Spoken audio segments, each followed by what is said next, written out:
రేపటి నుంచి హైటెక్స్ వేదికగా 13వ కేబుల్ నెట్ కన్వర్జెన్సీ ఎక్స్పో జరగనుంది. రేపటి నుంచి 3 రోజుల పాటు కేబుల్ నెట్ ఎక్స్పో జరగనుంది. రేపు ఎక్స్పోను మంత్రి శ్రీధర్ బాబు ప్రారంభిస్తారని నిర్వాహకులు తెలిపారు. Internet, OTT, cable network, cyber net, digital technology, cloud network లాంటి అంశాలతో స్టాల్స్ ఏర్పాటు చేయనున్నారు. ఎక్స్పోలో తెలుగు రాష్ట్రాలతో పాటు దేశవ్యాప్తంగా ఉన్న ప్రముఖ కేబుల్ అండ్ డిజిటల్ టెక్నాలజీ కంపెనీల ఉత్పత్తుల ప్రదర్శనతో పాటు సెమినార్స్ నిర్వహించనున్నారు. ఎక్స్పోను కేబుల్ ఆపరేటర్స్ ఉపయోగించుకోవాలని నిర్వాహకులు తెలిపారు.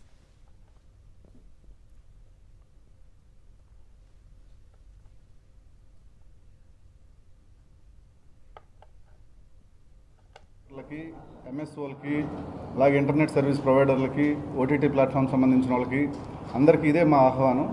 ఎందుకంటే ఇప్పుడు ఈ టెక్నాలజీ అనేది చాలా అడ్వాన్స్మెంట్గా జరుగుతూ ఉంది.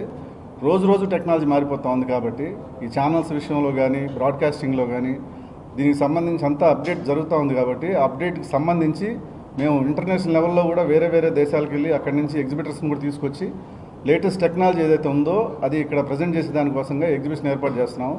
ఎప్పటిలాగే ఈ సంవత్సరం కూడా ఆల్మోస్ట్ 200 స్టాల్స్, 350 బ్రాండ్స్ వరకు అందరూ డిస్ప్లే చేస్తున్నారు. ప్రతి సంవత్సరం కూడా కొన్ని వేలాది మంది కేబుల్ ఆపరేటర్లు తెలుగు రాష్ట్రాల్లో వాళ్ళందరినీ ఎడ్యుకేట్ చేస్తూ టెక్నాలజీ పట్ల, కేబుల్ టీవీ నుంచి నెక్స్ట్ లెవెల్కి ఎలా వెళ్ళాలి అనే టెక్నాలజీ పట్ల ఎప్పటికప్పుడు మేము వీసీపీ నుంచి వచ్చాం. ఇవాళ ఓటీటీ గాల్లో కూడా వైర్ లేకుండా కేబుల్ టీవీ వచ్చే పరిస్థితి వచ్చింది. ఆ ప్రసారాలు చేయగలుగుతున్నామంటే ఇట్లాంటి ఎక్స్పోలో పార్టిసిపేట్ చేయబట్టి. చాలామంది ఆపరేటర్లు కొంతమంది తెలుసుకోలేక కోల్పోయారు వ్యవస్థను కూడా.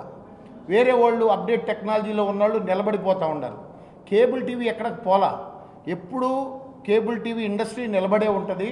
కానీ టెక్నాలజీ అప్డేట్లో తెలుసుకునే విధానంలో కేబుల్ ఆపరేటర్ వెనకడుగేసిన వాళ్ళు దెబ్బతింటూ ఉన్నారు. తర్వాత ప్రతి సంవత్సరం ఇది ముఖ్యమంత్రి గారితో ఇనాగ్రేషన్ అయినటువంటి సందర్భం, మంత్రులు, స్పీకర్లు అందరితో దీనికి వాళ్ళు కూడా పొలిటికల్గా ఏ గవర్నమెంట్ పవర్ ఉన్నప్పుడు కూడా ఆ ముఖ్యమంత్రులు రాజశేఖర రెడ్డి గారు ఇనాగ్రేషన్ చేసిన సందర్భాలు ఉన్నాయి. ఏకంగా ఆంధ్రప్రదేశ్లో ఉన్న కేబుల్ ఆపరేటర్లు, తెలంగాణలో ఉన్న ప్రతి కేబుల్ ఆపరేటర్ ఇది నా వంతు కృషి, నా బాధ్యత. ఎందుకు నిరుత్సాహపడాలి? 30 సంవత్సరాల నుంచి మనం ఈ వ్యవస్థలో ఉన్నాం. వేరే ఆల్టర్నేటివ్ వ్యవస్థలో పోలే మనం. ఇవాళటి వరకు కూడా cable operator service oriented service ఆర్గనైజేషన్లోనే ఉన్నాడు.